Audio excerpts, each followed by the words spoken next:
Assalamualaikum warahmatullahi wabarakatuh. Selamat pagi dan salam sejahtera buat kita semua. Selamat datang kembali di channel YouTube ini, channel yang senantiasa menampilkan inovasi-inovasi terbaru di bidang pertanian, peternakan, perikanan, dan lingkungan hidup yang kami dapatkan melalui suatu proses yang kami sebut sebagai literasi.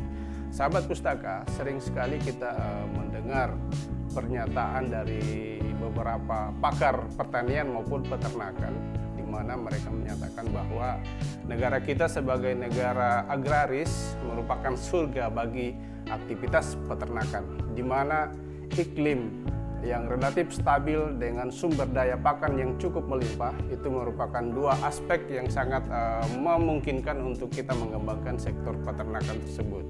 Sahabat pustaka, pada kesempatan yang berbahagia ini kembali kami akan mereview sebuah buku, kali ini di bidang peternakan, yang berjudul Sukses Pembibitan dan Pembesaran Kambing Etawa. Sahabat pustaka, ada beberapa hal yang dapat kita catat dari buku ini, bahwa buku ini merupakan tulisan dari seorang yang sangat berkompeten di bidang peternakan, seorang dokter hewan yang bernama Sahda Halim, diterbitkan oleh Lumenta Publishing pada tahun 2016. Buku ini terdiri dari 107 halaman, dilengkapi dengan menggunakan bahasa-bahasa yang sederhana sehingga sangat mudah untuk kita pahami. Begitu pula dengan gambar-gambar yang merupakan ilustrasi yang sangat memudahkan kita di dalam memahami aspek-aspek yang harus kita perhatikan di dalam melakukan peternakan kambing etawa. Sahabat pustaka, untuk kambing etawa sendiri, ya, jadi untuk kambing etawa itu merupakan salah satu varietas unggul kambing yang ada di dataran Asia, yang berasal dari wilayah Jamnapari, India, yang masuk ke Indonesia pada tahun 1953. Untuk perbaikan kualitas mutu daripada kambing lokal Indonesia, maka dilakukan perkawinan silang antara kambing etawa dengan beberapa jenis kambing lokal yang ada di tanah air, sehingga menghasilkan suatu varietas yang kita kenal sebagai kambing peranakan etawa, atau lebih sering disebut sebagai kambing PE. Sahabat pustaka, ada beberapa ras hasil persilangan antara kambing etawa dengan kambing lokal yang ada di Indonesia.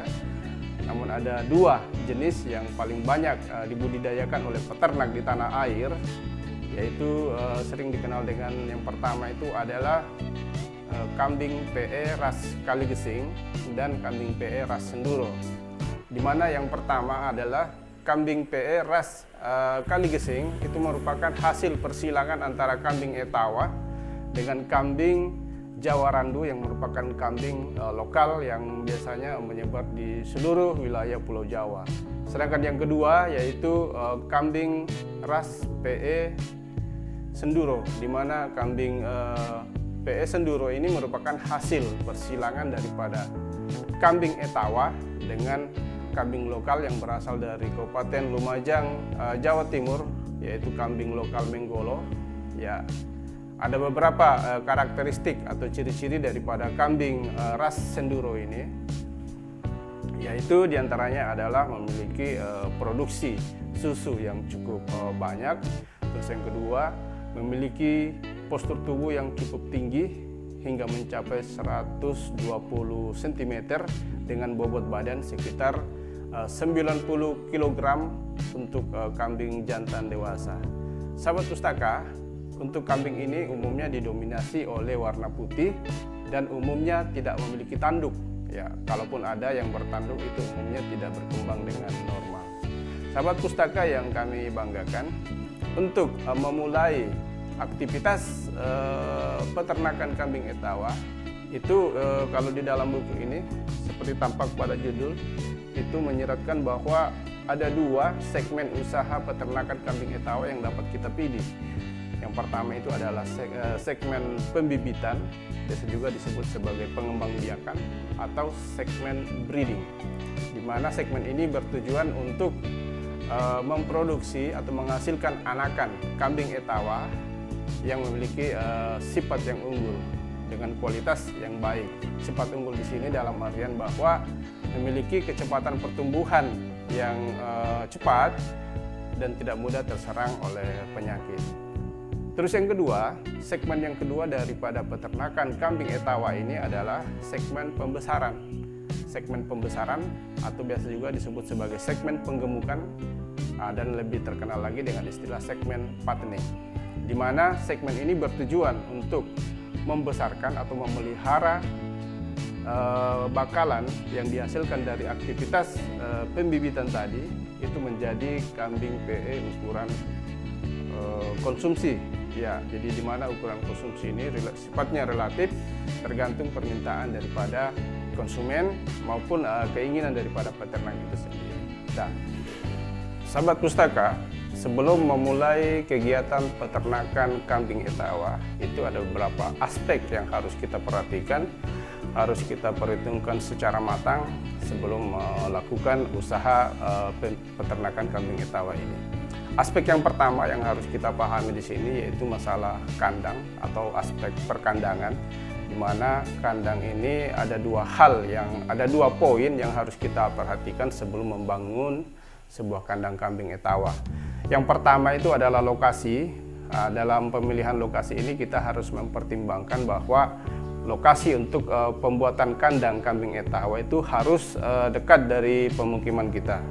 Jadi hal ini dalam kaitannya dengan keamanan maupun kemudahan di dalam pengawasan daripada peternakan kambing Etawa itu sendiri.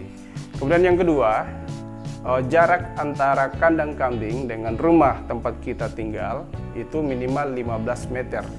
Ya, jadi hal ini bertujuan untuk mencegah dampak polusi udara yang ditimbulkan oleh kandang kambing itu sendiri, maupun untuk mencegah kontaminasi baik secara langsung maupun tidak langsung daripada kotoran ternak dengan rumah tempat tinggal kita.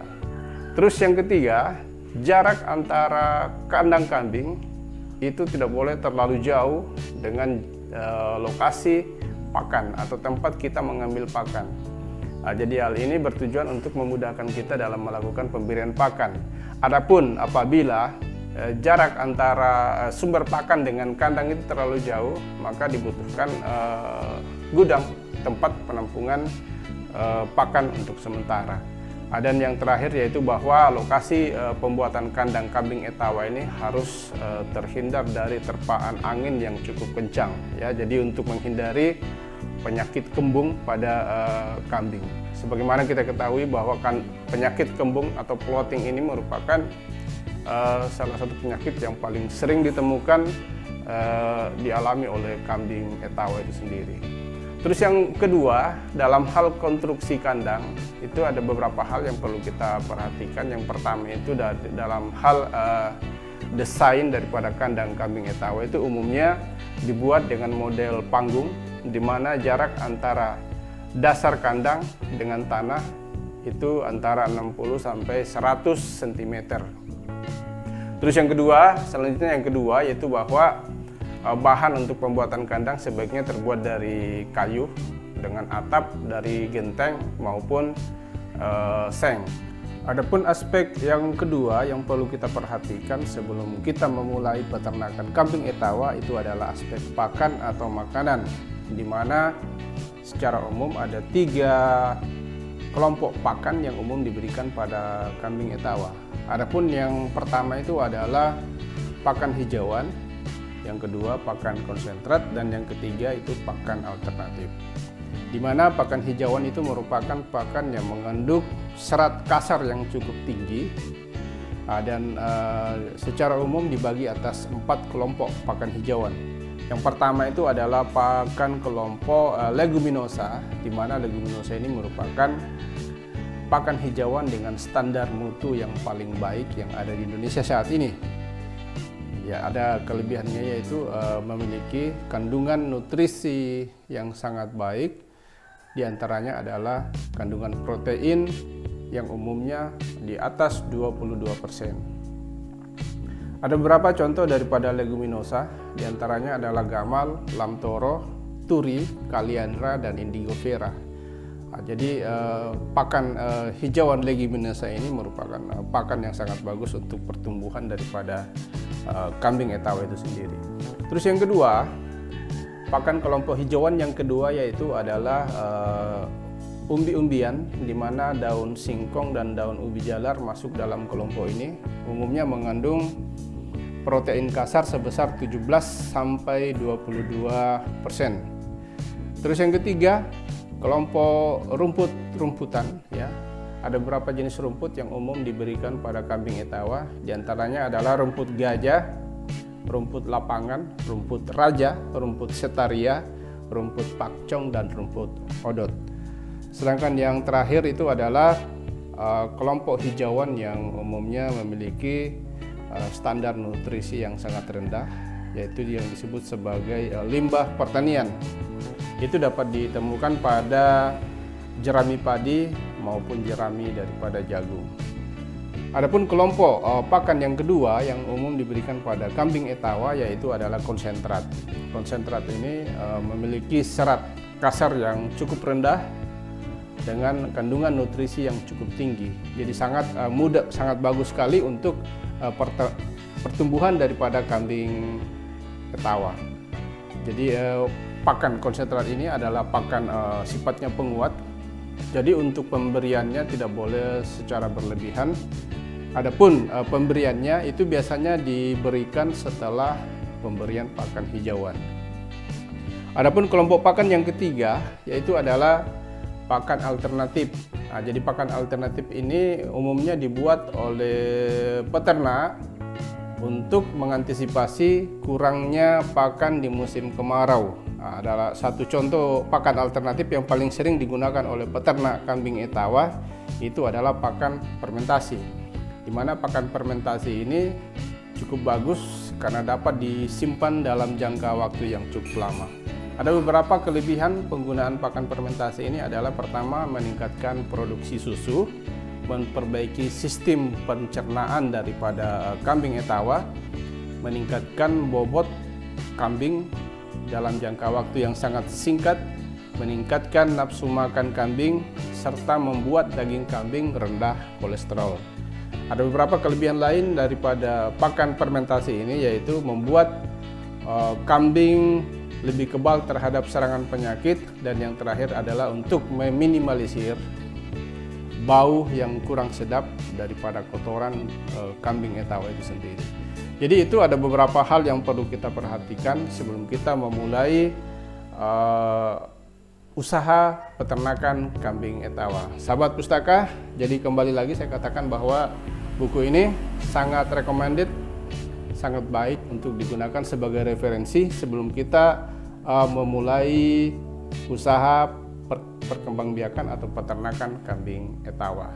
Mungkin itu saja review buku yang kami sempat lakukan untuk kesempatan yang berbahagia ini. Semoga bermanfaat. Kami akhiri, wabillahi taufik wal hidayah. Wassalamualaikum warahmatullahi wabarakatuh.